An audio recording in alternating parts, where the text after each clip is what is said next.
नमस्कार, आप देख रहे हैं मेघानी लाइव। मेरे रोशनी सिंह के साथ और आइए देखते हैं दिन भर की गतिविधियां एक नजर में।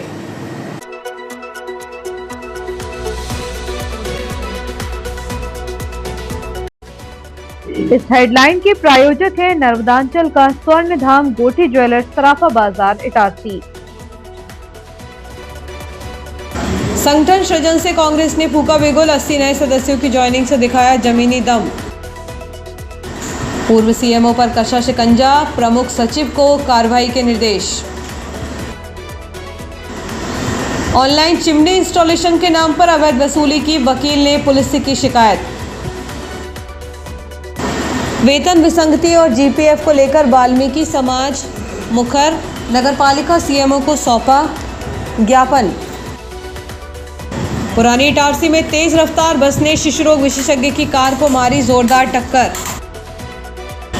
एमजीएम कॉलेज में छात्रों की गूंज, लोकतांत्रिक अधिकारों के लिए युवाओं ने भरी हुंकार। और अब खबरें विस्तार से। राजनीति में जब संगठन की जड़ें मजबूत होती हैं तो चुनावी जीत की फसल लहलहाना तय माना जाता है। इसी रणनीतिक सोच और नई ऊर्जा के साथ नर्मदापुरम जिला कांग्रेस मुख्यालय एक बड़ी सियासी हलचल का गवाह बना। अवसर था संगठन सृजन अभियान के तहत जिला कार्यकारिणी की एक अहम बैठक का, जिसने न सिर्फ कार्यकर्ताओं में नया जोश भरा बल्कि आगामी चुनावों के लिए एक स्पष्ट और आक्रामक रोड मैप भी तैयार कर दिया। अखिल भारतीय कांग्रेस कमेटी के सचिव, मध्य प्रदेश कांग्रेस की प्रभारी उषा नायडू एवं जिला कांग्रेस अध्यक्ष शिवाकांत गुड्डन पांडे की उपस्थिति में जिला कांग्रेस कार्यालय में भारी संख्या में भाजपा कार्यकर्ताओं ने कांग्रेस की सदस्यता ग्रहण की। मध्य प्रदेश कांग्रेस के प्रभारी एवं राष्ट्रीय सचिव श्रीमती उषा नायडू की मौजूदगी ने इस बैठक को अत्यधिक महत्वपूर्ण बना दिया। पूरी कार्यकारिणी की उपस्थिति में प्रदेश प्रभारी ने स्पष्ट संदेश दिया कि जीत का रास्ता सीधे बूथ से होकर गुजरता है। उन्होंने कार्यकर्ताओं को पूरी निष्ठा के साथ जनता के बीच जाकर उनकी समस्याओं को मुखरता से उठाने और संगठन को अभेद बनाने का मूल मंत्र दिया। राष्ट्रगान से शुरू हुए इस कार्यक्रम में आधुनिक भारत के शिल्पी पूर्व प्रधानमंत्री स्वर्गीय राजीव गांधी को पुष्पांजलि अर्पित की गई। इटारसी नगर कांग्रेस अध्यक्ष कन्हैया गोस्वामी ने युवाओं, संचार क्रांति और पंचायती राज में उनके योगदान पर प्रकाश डालते हुए कार्यकर्ताओं को उसी विजन के साथ आधुनिक राजनीति में कदम ताल करने के लिए प्रेरित किया। वहीं जिला कांग्रेस अध्यक्ष शिवाकांत गुड्डन पांडे ने जिले में जनहित के मुद्दों पर पार्टी के सफल आंदोलनों का ब्यौरा रखा है। सांगठनिक बैठक की सबसे बड़ी राजनीतिक उपलब्धि पार्टी के जनाधार का विस्तार रही। राहुल गांधी की विचारधारा और प्रदेश अध्यक्ष जीतू पटवारी की कार्यशैली से प्रेरित होकर सोहागपुर और नर्मदापुरम विधानसभा के 80 लोगों ने कांग्रेस की सदस्यता ग्रहण की। जिला अध्यक्ष गुड्डन पांडे ने सभी को पार्टी का गमछा पहनाकर आत्मीय स्वागत किया।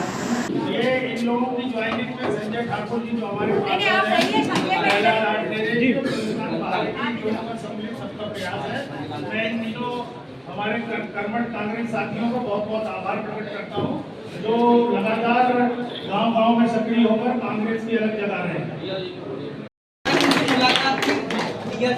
और मुझे प्रेरित किया इस परिवार में जुड़ने के लिए।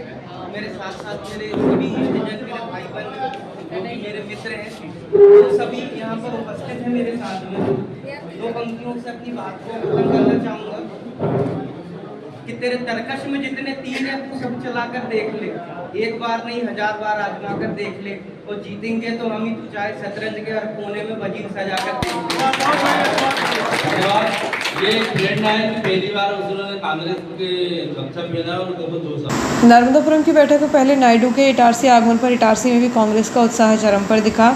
शहर के होटल एक्सप्रेस 11 में नगर कांग्रेस कमेटी के अध्यक्ष कन्हैया गोस्वामी के नेतृत्व में प्रदेश प्रभारी उषा नायडू का भव्य स्वागत और अभिनंदन किया। इस दौरान मंडल अध्यक्ष सोनू बकोरिया, अमित परदेसी, अतुल तिवारी, जिला कांग्रेस कोषाध्यक्ष राजकुमार यादव, बल्ला यादव, राजेंद्र गोस्वामी, राहुल दुबे और जगदीश कुचमंदिया सहित बड़ी संख्या में प्रमुख नेता मौजूद रहे, जो स्थानीय स्तर पर बेहतर समन्वय का साफ संकेत है। कोषाध्यक्ष अतुल तिवारी के आभार प्रदर्शन के साथ जब इस बैठक का समापन हुआ तो कार्यकर्ताओं का उत्साह बता रहा था कि संगठन सृजन का यह अभियान महज एक औपचारिकता नहीं बल्कि जमीनी स्तर पर पार्टी को मजबूत कर सत्ता पक्ष को कोई टक्कर देने का स्पष्ट संकेत है। हम सब जानते हैं कि राजीव जी ने देश की एकता, भाईचारा, उनका पूरा जीवन उसी तरह गया पूरा, और जिस तरह से उनका देहांत, मतलब उन शहीद हुए हैं, तो हम सबके दिलों में आज भी अगर देश सोचता है तो मैं समझती हूँ कि देश ही ने पूरा हमारा वर्ल्ड इस होता है एक बहुत ही अच्छा नेता को इस दुनिया ने खो दिया। मतलब इतना विजनरी नेता शायद ही उनके बाद हमको देखने को मिला।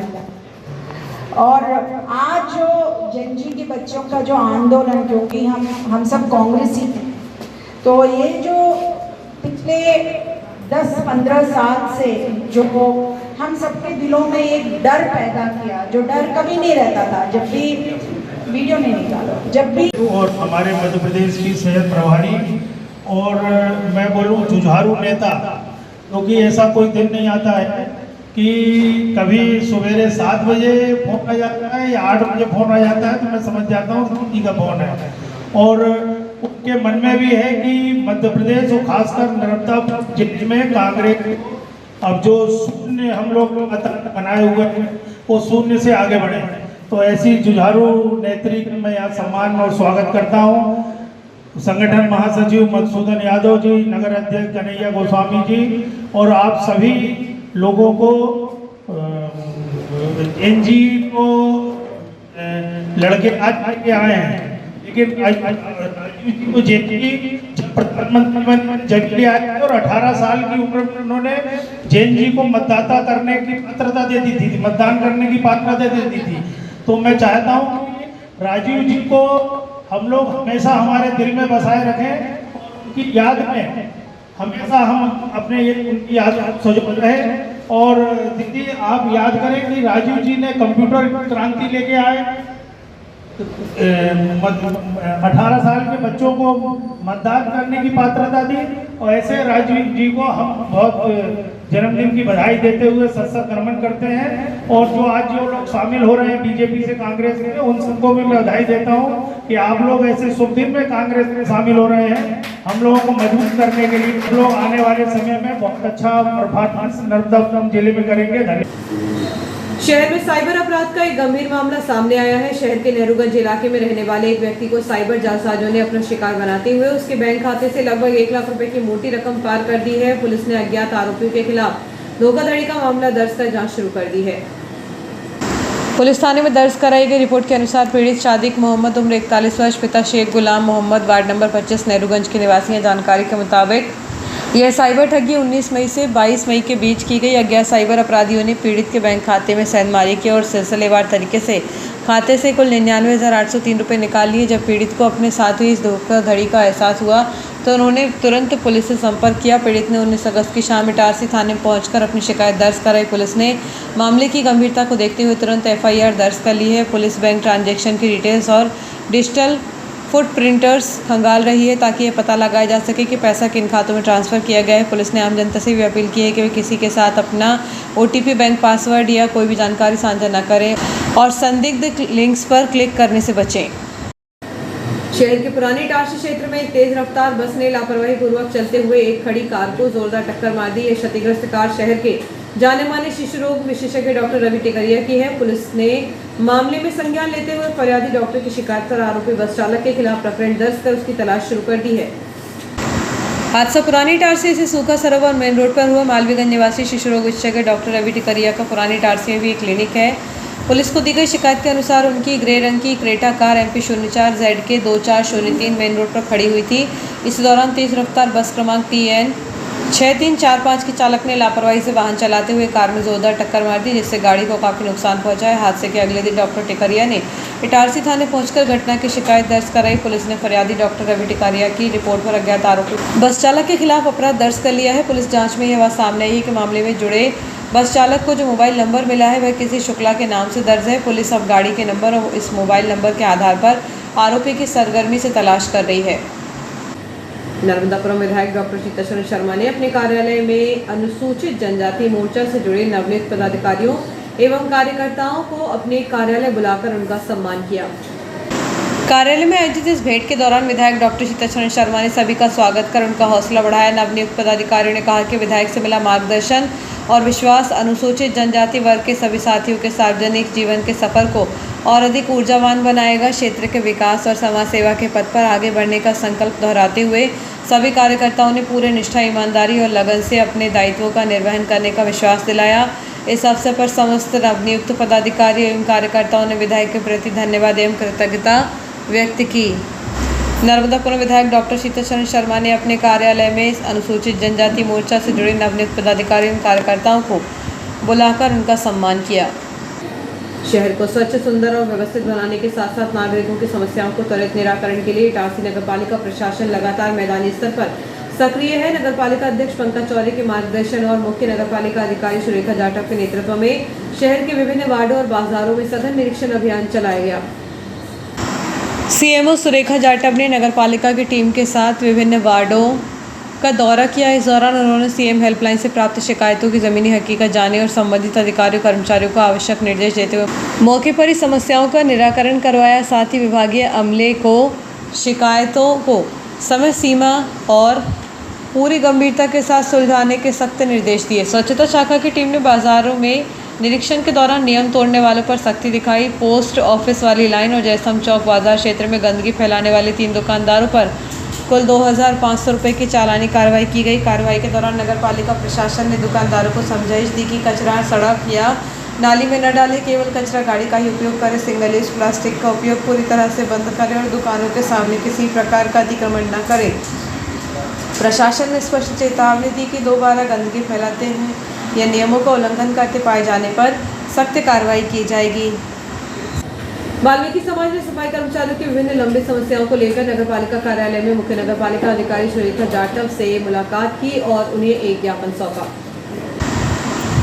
इस ज्ञापन में सफाई कर्मचारियों को समय पर वेतन देने और सामान्य भविष्य निधि की विसंगतियों को दूर करने सहित कई अन्य महत्वपूर्ण मांगें शामिल थी। समाज के प्रतिनिधि और कर्मचारी नेता दिलीप मैना ने बताया कि सफाई कर्मचारियों के सामने हर महीने आर्थिक संकट खड़ा हो जाता है। उन्होंने मांग की है कि कर्मचारियों को हर महीने की 1 से 5 तारीख के बीच अनिवार्य रूप से वेतन का भुगतान किया जाए ताकि वे समय पर अपने परिवार का भरण पोषण कर सके और उन्हें आर्थिक तंगी का सामना न करना पड़े। इसके साथ ही जीपीएफ से जुड़ी समस्याओं को तुरंत निराकरण की भी मांग की गई। ज्ञापन सौंपने के दौरान कर्मचारी नेता दिलीप मैना के साथ मुख्य रूप से पार्षद मंजीत कलोशिया, सभापति राकेश यादव सहित समाज के कई अन्य प्रमुख पदाधिकारी और सफाई कर्मचारी बड़ी संख्या में मौजूद रहे।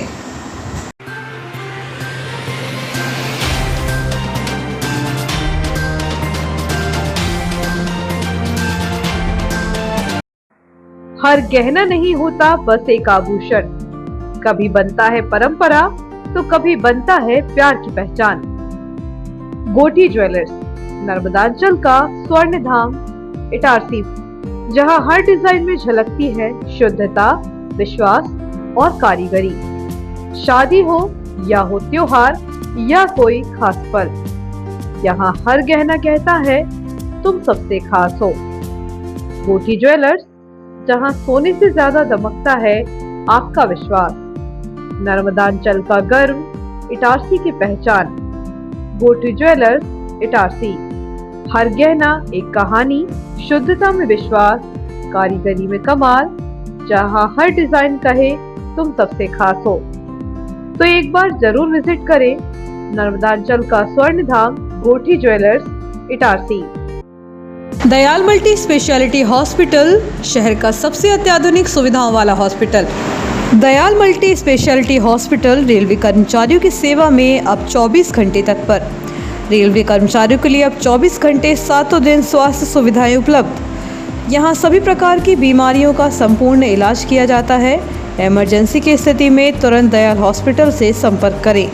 विश्व स्तरीय उपलब्ध सुविधाएं जिनमें शामिल है क्रिटिकल केयर यूनिट, आईसीयू 24 घंटे, अनुभवी डॉक्टर उपलब्ध, ट्रॉमा यूनिट, एक्सीडेंट मरीजों की 24 घंटे उपचार की सुविधा, बर्न यूनिट, जलने वाली मरीजों को रखने की उच्चतम व्यवस्था, डायलिसिस, किडनी संबंधित बीमारियों का इलाज की सुविधा, जनरल लेप्रोस्कोपी सर्जरी, दूरबीन द्वारा ऑपरेशन, प्रसूति, स्त्री रोग विभाग, सामान्यतः प्रसव, सिजेरियन ऑपरेशन एवं स्त्री रोग संबंधित बीमारी का इलाज, यूरोलॉजी विभाग, पेशाब संबंधी बीमारियों का इलाज, सिटी स्कैन की सुविधा, मधुमेह, सर्पदंश, poisoning care, pathology lab, ambulance, medical store 24 घंटे, कैंटीन एवं डॉर्मेट्री सुविधा, इंश्योरेंस एवं सरकारी योजनाओं का लाभ, अन्य सुविधाएं उपलब्ध।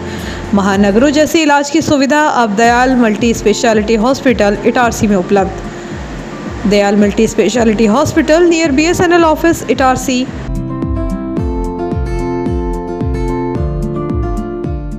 कुछ विरासतें इमारतों से नहीं बनती, वो बनती हैं उन विचारों से जो पीढ़ियों तक साथ चलते हैं। जीपीएमएस की शुरुआत भी एक ऐसे ही विचार से हुई कि हर बच्चे को सीखने का अवसर मिले, आगे बढ़ने का हौसला मिले और अपने सपनों को पहचानने की प्रेरणा मिले। आज हम उसी प्रेरणादायी सोच को नमन करते हैं। Happy founders day. कुछ विरासतें इमारतों से नहीं बनती, वो बनती हैं उन विचारों से जो पीढ़ियों तक साथ चलते हैं। जीपीएमएस की शुरुआत भी एक ऐसे ही विचार से हुई कि हर बच्चे को सीखने का अवसर मिले, आगे बढ़ने का हौसला मिले और अपने सपनों को पहचानने की प्रेरणा मिले। आज हम उसी प्रेरणादायी सोच को नमन करते हैं। Happy founders day.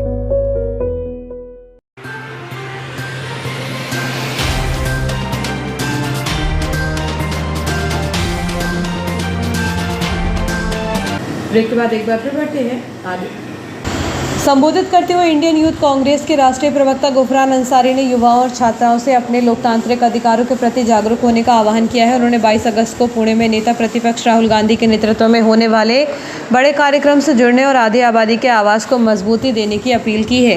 प्रदेश कांग्रेस महासचिव राजकुमार केलू उपाध्याय ने राजीव गांधी को देश में कंप्यूटर दूरसंचार क्रांति का जनक बताते हुए उनके जीवन पर प्रकाश डाला। कार्यक्रम में जय हो ग्रुप के अध्यक्ष सागर सैन, अजय मार्कस, नहीम परवेज, निहाल अहिरवार, गौतम अनश अंसारी, अरशद अनिकेत सहित बड़ी संख्या में कॉलेज के छात्र छात्राएं और कांग्रेस कार्यकर्ता मौजूद रहे। इसके अलावा इस दौरान नगर कांग्रेस के पूर्व अध्यक्ष पंकज राठौर, किसान कांग्रेस अध्यक्ष बाबू चौधरी और खेल प्रकोष्ठ जिलाध्यक्ष रामशंकर सोनकर ने भी अपने विचार कार्यक्रम में रखे। पूर्व प्रधानमंत्री स्वर्गीय राजीव गांधी की जयंती सद्भावना दिवस पर एमजीएम कॉलेज में नर्मदापुरम यूथ कांग्रेस ने छात्रों की गूंज कार्यक्रम का आयोजन किया। ऑनलाइन शॉपिंग ऐप से मंगवाई गई चिमनी के इंस्टॉलेशन के नाम पर अतिरिक्त राशि मांगने और उपभोक्ता से वसूली करने का मामला सामने आया है। शिवराजपुरी कॉलोनी निवासी अधिवक्ता पुनीत वर्मा ने इटारसी थाने में एक लिखित शिकायती आवेदन देकर सर्विस प्रोवाइडर के खिलाफ कथित ब्लैकमेलिंग और धोखाधड़ी का आरोप लगाते हुए कार्यवाही की मांग की है। फरियादी के अनुसार उन्होंने फ्लिपकार्ट से लिव प्योर कंपनी की चिमनी मंगवाई थी। कंपनी ने इंस्टॉलेशन चार्ज 600 रुपये बताया था, लेकिन सर्विस प्रोवाइडर उत्तम गोलिया ने 1000 रुपये अतिरिक्त शुल्क कुल 1600 रुपये की मांग की। शिकायत के अनुसार जब फरियादी ने कहा कि दीवार में छेद पहले से मौजूद है और सिर्फ ब्रैकेट लगाना है, तो सर्विस प्रोवाइडर ने बदसलूकी के शिकायतकर्ता का आरोप है कि कंपनी जानबूझकर वॉल माउंट ब्रैकेट नहीं देती ताकि उपभोक्ता से अतिरिक्त वसूली की जा सके। उपभोक्ता ने फ्लिपकार्ट से इसकी शिकायत की, लेकिन कंपनी ने पुनः उसी व्यक्ति को इंस्टॉलेशन के लिए नियुक्त कर दिया जो अब फ़ोन नहीं उठा रहा है। फरियादी ने पुलिस से उचित कानूनी कार्रवाई का निवेदन किया है। ऑनलाइन शॉपिंग ऐप से मंगवाई गई चिमनी के इंस्टॉलेशन के नाम पर अतिरिक्त राशि मांगने और उपभोक्ता से बदसलूकी करने का मामला सामने आया है। शिवराजपुरी कॉलोनी निवासी अधिवक्ता पुनीत वर्मा ने इटारसी थाने में एक लिखित शिकायती आवेदन देकर सर्विस प्रोवाइडर के खिलाफ कथित ब्लैकमेलिंग और धोखाधड़ी का आरोप लगाते हुए कार्रवाई की मांग की है। नगरपालिका इटारसी की पूर्व मुख्य नगरपालिका अधिकारी ऋतु मेहरा पर लोकायुक्त को कथित तौर पर भ्रामक और तथ्यों के विपरीत जांच रिपोर्ट सौंपने के आरोप लगे हैं। मामले की गंभीरता को देखते हुए मध्य प्रदेश लोकायुक्त ने नगरीय विकास एवं आवास विभाग के प्रमुख सचिव को आगरा में कार्रवाई के निर्देश दिए। शिकायतकर्ता पत्रकार सुजेश चिचवारे ने लोकायुक्त को दी गई शिकायत में आरोप लगाया है कि पूर्व सीएम ऋतु मेहरा ने करीब 14 करोड़ 20 लाख रुपए के कथित फर्जी भुगतान मामले में खुद को और अन्य दोषियों को बचाते हुए गलत रिपोर्ट पेश की है। आरोप है कि इसी रिपोर्ट के आधार पर मामले को नस्तीवत बंद करा दिया गया था। शिकायतकर्ता ने इस कथित झूठी रिपोर्ट बीएनएस की धारा 256 के तहत दंडनीय की दोबारा शिकायत किए जाने पर लोकायुक्त ने मामले पर संज्ञान लेते हुए शासन स्तर पर अग्रिम कार्यवाही के लिए पत्र जारी कर दिया है। उच्च न्यायालय के आदेश के अनुपालन में शासकीय शिक्षकों के लिए शिक्षक पात्रता परीक्षा अनिवार्य किए जाने के बाद मध्य प्रदेश शिक्षक संघ जिला नर्मदापुरम ने परीक्षा शुल्क वसूलने का कड़ा विरोध किया है। संगठन ने शासन से मांग की है कि शासकीय शिक्षकों से लिया जाने वाला 1000 रुपये का परीक्षा शुल्क तत्काल समाप्त कर उन्हें शुल्क मुक्त परीक्षा की सुविधा दी जाए। शिक्षक संघ के पदाधिकारियों का कहना है कि शासकीय शिक्षक लोक सेवक और वे शासन के निर्देश पर ही इस परीक्षा में शामिल हो रहे हैं। इस स्थिति में परीक्षा का आर्थिक भार शिक्षकों पर डालना न्याय संगत नहीं है। इसका खर्च मध्य प्रदेश शासन और लोक शिक्षण संचालनालय भोपाल द्वारा वहन किया जाना चाहिए। संगठन ने शीघ्र सकारात्मक निर्णय लेकर प्रदेश के हजारों शिक्षकों को राहत देने की अपील की है। संभागीय अध्यक्ष के मालवीय, संभागीय सचिव पुरुषोत्तम दुबे, संगठन मंत्री नवीन पटेल, जिला अध्यक्ष मालकजी पटेल, जिला सचिव अजीत सिंह भदौरिया, जिला कोषाध्यक्ष राजेश कुमार साकुल्य, जिला उपाध्यक्ष लखन सिंह राजपूत व राजेश कुमार चौधरी और जिला मीडिया प्रभारी महेश कुमार रायकवार मांग करने वालों में शामिल हैं। और अब खबरें अपराध जगत की। पथरौटा थाना क्षेत्र अंतर्गत इटारसी आयत निर्माणी पंप हाउस के पास एक तेज रफ्तार कार ने लापरवाही पूर्वक वाहन चलाते हुए 3 लोगों को टक्कर मार दी। हादसे में 2 साल की मासूम बच्ची सहित परिवार के 3 सदस्य घायल हुए हैं। जानकारी के मुताबिक घटना में MRS फाउंड्री निवासी शाहिद खान 28 वर्ष, उनकी पत्नी नीलोफर 23 वर्ष और 2 वर्ष की पुत्री आयत हादसे का शिकार हुई।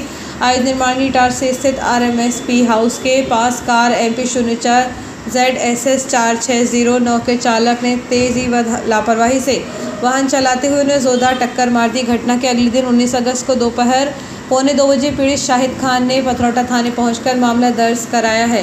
पुलिस ने फरियादी शाहिद के रिपोर्ट पर आरोपी कार चालक के खिलाफ अपराध दर्ज कर आगे की कार्रवाई शुरू कर दी है। शहर के गरीबी लाइन क्षेत्र में अड़ीबाजी और शराब के पैसे मांगने को लेकर एक युवक पर चाकू से हमला करने का मामला सामने आया है। पैसे देने से मना करने पर आरोपी ने युवक के साथ गाली गलौज की और चाकू मारकर जान से मारने की धमकी दी। फरियादी की शिकायत पर पुलिस ने गाली गलौज और जान से मारने की धमकी देने का मामला आरोपी के खिलाफ दर्ज किया है।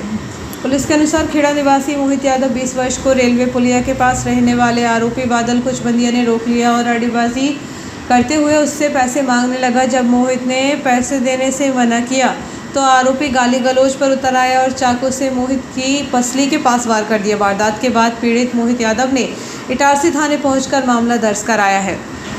भगत सिंह नगर इलाके में एक महिला से अभद्रता करने, छुरी दिखाकर डराने और जान से मारने की धमकी देने की घटना सामने आई है। मामले में पीड़ित पति की शिकायत पर इटारसी पुलिस ने आरोपी के खिलाफ केस दर्ज कर लिया है। नाला मोहल्ला निवासी मोहनलाल तिवारी 74 वर्ष ने रिपोर्ट दर्ज कराई है कि उनके घर के सामने नाला मोहल्ला निवासी आरोपी भूपेंद्र चोलकर आया और बिना किसी बात के उनकी पत्नी निर्मला तिवारी को गालियां देने लगा। विरोध करने पर आरोपी ने छुरी से मारने का प्रयास किया, तब जान से मारने की धमकी दी। घटना के बाद फरियादी मोहनलाल तिवारी ने थाने पहुंचकर शिकायत दर्ज कराई है। सावन माह के अवसर पर पूरे भारत में भगवान शिव, माता पार्वती और उनके नंदी तथा गणेश कार्तिकेय का पूजन होता है, लेकिन अभिषेक भगवान शंकर का होता है। वर्षाकाल के 4 मास के चातुर्मास में भगवान शिव प्रसन्न दिखाई देते हैं। उक्त उद्गार पंडित विनोद दुबे ने गुजरात में स्थित श्री नागेश्वर ज्योतिर्लिंग निर्माण और अभिषेक के अवसर पर व्यक्त किए। श्री नागनाथ की लिंग मूर्ति छोटे गर्भगृह में रखी हुई है। यहाँ महादेव के सामने नंदी नहीं, गर्भगृह के पीछे नंदी का मंदिर अलग से है। श्री दुर्गा नवग्रह मंदिर में द्वादश पार्थिव ज्योतिर्लिंग का पूजन, अभिषेक एवं 1 लाख रुद्री निर्माण चल रहा है, जिसके तहत गुरुवार को नागेश्वर ज्योतिर्लिंग का पूजन एवं अभिषेक मुख्य यजमान श्रीमती रानी प्रवीण अग्रवाल मयंक कलोशिया ने किया। इस स्थान की विशेषता यह है कि प्रति 12 वर्ष बाद कपिलाष्टमी के समय कुंड में काशी की गंगा का पदार्पण होता है और उस समय कुंड का पानी बिल्कुल निर्मल रहता है। औरंगजेब ने कई बार इस मंदिर को तोड़ने के प्रयास किए थे, लेकिन बार बार उसे निराशा ही हाथ लगी और वह सैनिकों सहित वापस गया। नागेश्वर ज्योतिर्लिंग स्थान से महाराष्ट्र के प्रसिद्ध संत नामदेव महाराज के जुड़े रहने का प्रमाण भी मिलता है।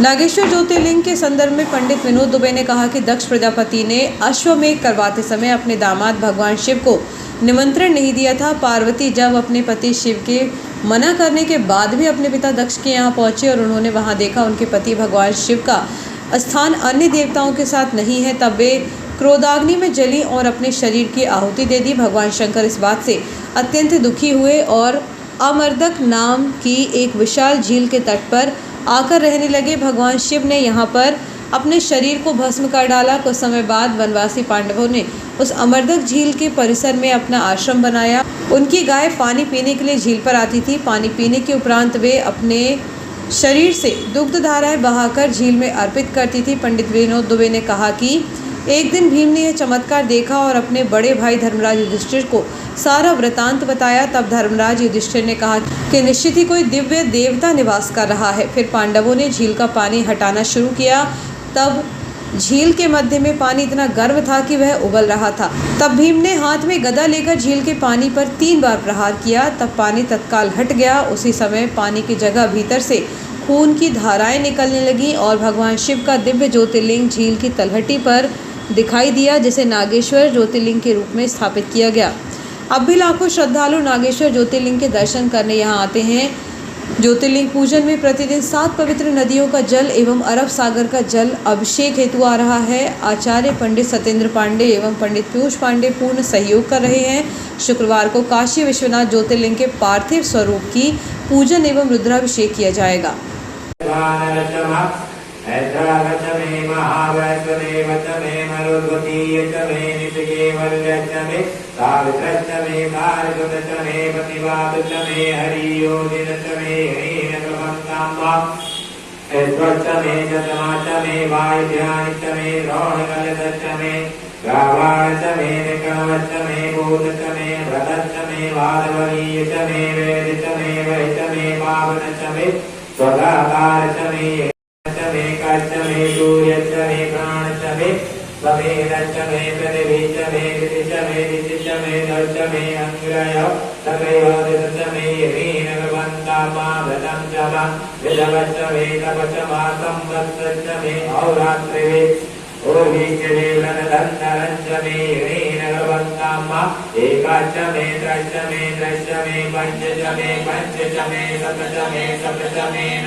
नगर पालिका सभापति राकेश यादव ने 80 वर्षीय सावित्री सराठी की 4 माह से रुकी पेंशन चालू कराकर एक सराहनीय उदाहरण पेश किया है। केवाईसी अधूरी होने के कारण अम्मा की 4 महीने की पेंशन रुकी हुई थी और बुढ़ापे के कारण उनका नगरपालिका दफ्तर जाना संभव नहीं था। अपनी परेशानी बताए जाने पर सभापति राकेश यादव ने तत्काल नगरपालिका कर्मचारी आस्तिक धूरिया और अंकित तिवारी को बुजुर्ग के घर भेजा। कर्मचारियों ने घर पर ही केवाईसी की प्रक्रिया पूरी की। कार्रवाई पूरी होते ही 4 महीने की रुकी हुई पेंशन सावित्री सराठी के बैंक खाते में आ गई। सभापति के इस त्वरित और संवेदनशील कदम की स्थानीय लोगों ने खूब तारीफ की। नगरपालिका सभापति राकेश यादव ने 80 वर्षीय सावित्री सराठी के 4 माह से रुकी पेंशन चालू करा एक सराहनीय उदाहरण पेश किया है। वार्ड नंबर 1 स्थित गोस्वामी मैरिज गार्डन में संगीत में श्रीमद् भागवत कथा का आयोजन चल रहा है। 19 अगस्त से शुरू हुई इस कथा में श्रद्धालु बड़ी संख्या में पहुंचकर भगवान श्री कृष्ण की लीलाओं पर स्नान कर रहे हैं और धर्म लाभ उठा रहे हैं। प्रसिद्ध कथा व्यास आचार्य रामगिरी गोस्वामी स्वर्गीय महंत सुंदरगिरी के सुपुत्र हैं। प्रतिदिन दोपहर 2 बजे से Goswami marriage garden ward number 1 तवा कॉलोनी स्कूल के पीछे कथा वाचन जारी है। आयोजकों ने क्षेत्रवासियों से अपील की है कि वे सब परिवार पधारकर इस पावन कथा का श्रवण करें।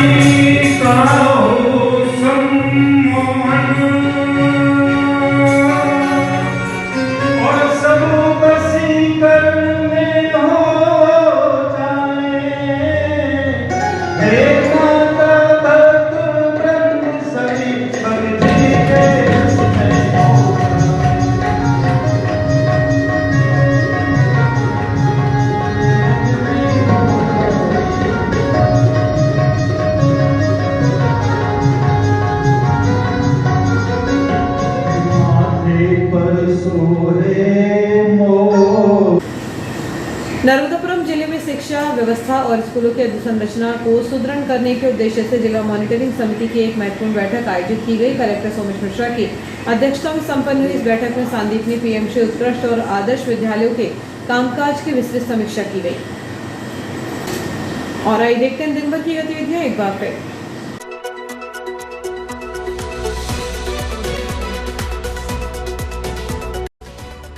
इस हेडलाइन के प्रायोजक हैं नर्मदांचल का स्वर्ण धाम गोठी ज्वेलर्स सराफा बाजार इटारसी। संगठन सृजन से कांग्रेस ने फूका बिगुल। 80 नए सदस्यों की ज्वाइनिंग से दिखाया जमीनी दम। पूर्व सीएमओ पर कसा शिकंजा, प्रमुख सचिव को कार्रवाई के निर्देश। ऑनलाइन चिमनी इंस्टॉलेशन के नाम पर अवैध वसूली की, वकील ने पुलिस से की शिकायत। वेतन विसंगति और जीपीएफ को लेकर वाल्मीकि समाज मुखर, नगरपालिका सीएमओ को सौंपा ज्ञापन।